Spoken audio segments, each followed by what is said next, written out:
Bonjour les amis, aujourd'hui j'aimerais vous parler de la blessure d'invisibilité. J'aimerais partager avec vous trois traits pour la reconnaître et aussi les clés qui vont avec pour que vous puissiez vous en libérer. C'est parti. Le premier trait que la blessure d'invisibilité est dominante chez vous, c'est lorsque vous avez ce besoin d'utilité, ce besoin d'être utile pour pouvoir exister. Et ça se manifeste sous la forme d'une suradaptation à tous les besoins des autres, d'être ultra tolérant, de toujours vouloir faire en sorte que tout le monde soit bien. Ça, c'est vraiment une caractéristique de la blessure d'invisibilité active. Et ce qui se passe, c'est qu'on a l'impression qu'on doit être utile pour pouvoir avoir une place. Parce que la blessure d'invisibilité, son grand besoin, c'est le besoin qu'on lui donne une belle place. Pas qu'elle prenne une place, mais qu'on la lui donne. Et il est là le vrai problème de la blessure d'invisibilité, c'est qu'on ne s'autorise pas à prendre sa place, à prendre même de l'espace. On a besoin que les autres nous disent, ah, mais ton rôle est tellement utile dans le groupe, il faut absolument que tu fasses partie du groupe, il faut absolument qu'on te donne une belle place. Viens, tu as une belle place parce que tu es vraiment très utile.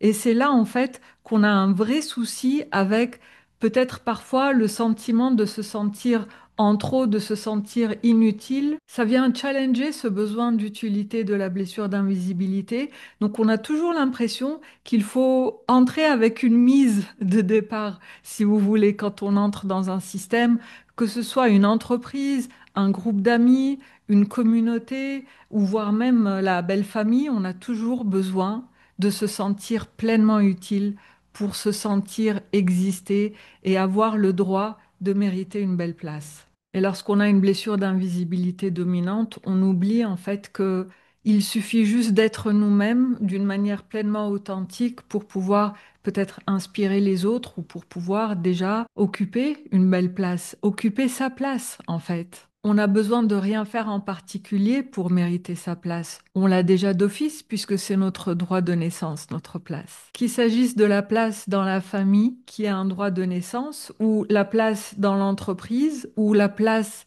dans une sphère amicale, on a notre place rien que parce qu'on est qui on est, c'est tout. On n'a rien besoin de mériter pour pouvoir avoir sa place. Et ça me fait penser à l'une des participantes d'Envol qui a découvert en elle cette blessure d'invisibilité qui est à l'origine de sa phobie d'inutilité. Elle avait une telle phobie de l'inutilité qu'elle était tout le temps en train d'agir activement, de prendre le lead pour pouvoir se sentir utile dans son travail. Et elle a observé aussi que ça se passait de la même manière dans sa famille. Et ce qu'elle m'a dit un jour, quand elle a vraiment pris conscience de ce mécanisme de la blessure d'invisibilité, elle m'a dit en fait combien en prenant conscience de ça et en modifiant son attitude dans son équipe, au travail et même dans sa famille, elle a observé en fait que rien qu'en étant elle-même, elle inspirait les autres. Elle a observé, et on le lui a dit, qu'elle apportait aux autres simplement par sa présence. Et aujourd'hui, totalement libérée de son mécanisme de la blessure d'invisibilité, elle a pu se lancer dans d'autres activités professionnelles qui sont beaucoup plus alignées à celle qu'elle est et à celle qu'elle est en train de devenir. Et je parle ici d'investir son énergie dans ce qui est le plus aligné pour soi parce qu'effectivement, l'enjeu de l'énergie, c'est un grand enjeu pour la blessure d'invisibilité. Parce que comme elle se suradapte, elle a tendance à nous pousser à nous suradapter. Ce mécanisme-là de la blessure d'invisibilité est souvent extrêmement énergivore. Ce qui m'amène au deuxième trait de la blessure d'invisibilité, c'est le retrait social pour se recentrer. En fait, lorsqu'on épuise notre énergie à force de nous suradapter, ce qui va se passer, c'est qu'on va soudain avoir besoin de se retirer, de se retrouver seul, de s'isoler. Ce que j'appelle moi se terrer dans son bunker, c'est vraiment cette image de s'isoler des autres parce qu'on a besoin de retrouver notre énergie. C'est tellement énergivore de se suradapter parce que ça nous désaligne qu'à un certain moment, on va avoir besoin de se retrouver seul parce que ce n'est que de cette manière-là, que quand on est seul, qu'on va vraiment s'autoriser pleinement à être nous-mêmes et à lâcher tous les masques. Et ici, ce que je vous propose, c'est cette idée d'envisager l'énergie comme si c'était un compte bancaire. L'énergie comme l'argent, si vous voulez. Quand on a un compte bancaire, d'énergie. On va pouvoir soit l'épargner, soit le dépenser, soit l'investir.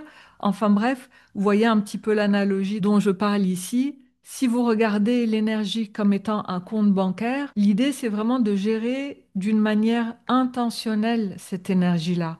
Parce que quand on se suradapte, on est en train de dépenser l'énergie, mais pour faire plaisir aux autres, même pas pour nous faire plaisir à nous. Parce que des fois, on peut dépenser de l'argent, on peut dépenser de l'énergie pour se faire plaisir. Mais là, c'est pas le cas. Là, c'est vraiment pour les autres. C'est toujours pour les autres quand il s'agit de la blessure d'invisibilité. Donc, votre énergie, investissez-la, dépensez-la ou épargnez-la complètement en conscience. Lorsque vous sentez que votre énergie est dispersée, lorsque vous avez des fuites d'énergie, regardez un petit peu ce que vous êtes en train de faire. Est-ce que vous êtes en train de dépasser vos limites de l'acceptable? Est-ce que vous êtes en train de vous suradapter? Si oui, réajustez ça de manière intentionnelle. Parce qu'à force de laisser les autres se servir de votre énergie, vous allez finir par vouloir vous retirer socialement pour ne plus avoir de personnes en face qui sont encore en train de réclamer encore et encore votre énergie. Et d'ailleurs, très souvent, les personnes qui se libèrent de ce mécanisme de la blessure d'invisibilité vont récupérer tellement d'énergie qu'ils ne sauront pas trop quoi en faire. Par exemple, vous allez pouvoir, avec cette énergie récupérée, vous investir dans un nouveau projet qui vous tient à cœur. Vous allez peut-être vous mettre à l'art, vous allez peut-être vous mettre à l'écriture. Écrire un livre, c'est vraiment quelque chose de typique que j'observe dès que la personne se libère de la blessure d'invisibilité. C'est quelque chose que je remarque souvent, d'ailleurs à plusieurs reprises, lorsqu'on se libère de la blessure d'invisibilité, il y a cet élan d'écrire un livre. Et en fait, écrire un livre pour partager son message au monde. Parce que, bon, peut-être que je ferai une vidéo à ce sujet un jour, mais il y a un lien direct entre les blessures et la mission d'âme. Et les personnes qui ont pour mission de transmettre un message au monde ont souvent une blessure d'invisibilité dominante. Et le fait de pouvoir se libérer d'un mécanisme permet de libérer cette force qui est encapsulée dans la blessure et de pouvoir, grâce à ça, transmettre notre message au monde. Parce que la blessure d'invisibilité, la grande force à l'intérieur, c'est l'authenticité. Et quand on se reconnecte à notre authenticité, je ne sais pas pourquoi, mais il y a ce désir très fort de partager un message au monde. Donc voilà, si vous avez l'élan d'écrire un livre, mais que vous n'y parvenez pas, peut-être qu'il y a une blessure d'invisibilité qui est en jeu. Et d'ailleurs, à ce sujet, petite parenthèse, s'il y a des personnes parmi vous qui désirent écrire un livre et qui ont envie vraiment de se lancer, mais qui ne savent pas par quoi commencer, je serais super heureuse de faire une vidéo avec quelques-uns de mes meilleurs conseils après avoir écrit 2 livres. Dites-le moi en commentaire, ça me fera plaisir. Donc en résumé, si vous voyez que vous êtes en train de vous retirer socialement parce que vous n'avez plus d'énergie, que vous avez envie de préserver, d'épargner votre énergie, prenez conscience qu'il s'agit peut-être d'une blessure d'invisibilité à libérer.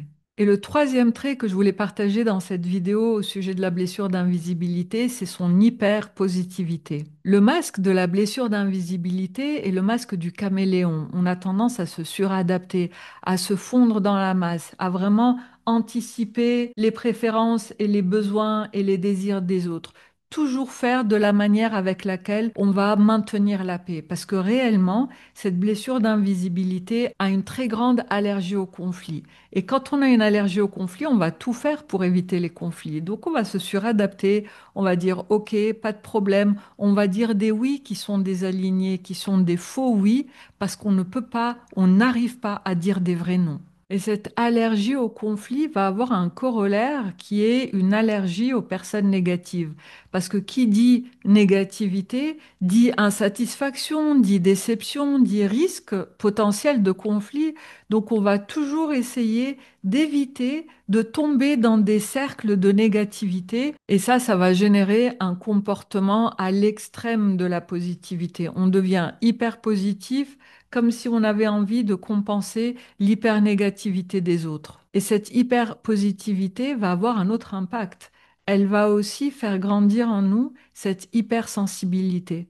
Parce qu'on n'arrive pas à gérer nos émotions négatives, dites négatives bien évidemment, les émotions désagréables, les émotions qui peuvent peut-être susciter de l'inconfort chez les autres, qui peuvent peut-être décevoir les autres ou énerver les autres. On va les éviter. Et c'est pour ça que cette blessure d'invisibilité, c'est la championne du déni de colère. On n'est jamais en colère. Et même si on est en colère, on ne veut pas l'admettre. On verrouille notre colère bien à l'intérieur de nous. On essaye de la masquer, on essaye de ne pas la montrer. Et de la même manière, on n'a pas envie de montrer toutes les émotions désagréables, toutes les émotions dites négatives. Et donc, on va enfermer toutes ces émotions-là jusqu'à ce que ça explose. Parce qu'à un certain moment, quand on tasse trop d'émotions dans notre chambre à émotions, dans notre maison intérieure, à un certain moment, il n'y a plus de capacité à accueillir de nouvelles émotions. Il va falloir les faire sortir d'une manière ou d'une autre. Et c'est ça qui va déclencher une explosion émotionnelle qui fait que la personne en face de nous peut nous traiter d'hypersensible, de susceptible, mais en fait, en réalité, c'est parce qu'on ne sait pas comment gérer nos émotions désagréables. Par contre, on est très à l'aise avec nos émotions agréables, donc ça va être des explosions de joie, des explosions d'enthousiasme, tout ce qui est perçu comme positif, ça, on le laisse sortir, on le libère très facilement. Tout ce qui est négatif, on va l'enfermer. Vous voyez un peu l'idée, donc. Quand on montre que du positif et on essaie d'enfermer le négatif, mais qu'à un certain moment le négatif explose, les personnes en face de nous ne comprennent pas notre réaction. Et parfois, même nous, on ne la comprend pas, notre réaction. Donc, on a vraiment besoin de prendre conscience que quand on est dans ce mécanisme de la blessure d'invisibilité, on a besoin d'être à l'écoute, mais avec beaucoup de bienveillance. Vous savez, la bienveillance qu'on a pour les autres quand on a une blessure d'invisibilité, on devrait avoir la même pour nous, pour écouter ces émotions désagréables, car chaque émotion est une messagère. Ça, je le répète assez souvent. Donc, on écoute notre colère qui est en train de dire attention, une limite est en train d'être dépassée ou elle a été déjà dépassée. On a besoin d'écouter la culpabilité qui vient se caler au-dessus de la colère parce qu'on culpabilise de contrarier l'autre. Et du coup, on a besoin d'écouter nos émotions. C'est la seule manière de pouvoir nous libérer de notre hypersensibilité, ou je devrais même dire de notre dite hypersensibilité. Donc, si vous avez une, deux ou les trois critères, les trois traits que je vous ai présentés aujourd'hui, vous avez probablement une blessure d'invisibilité dominante. Et auquel cas, je vous invite à regarder cette vidéo qui parle plus en détail de la blessure d'invisibilité. Vous y trouverez certainement des informations intéressantes. Je l'espère en tous les cas. Je vous remercie d'être resté jusqu'au bout de la vidéo. Je vous embrasse bien fort et je vous dis à très vite pour la prochaine vidéo. Bye.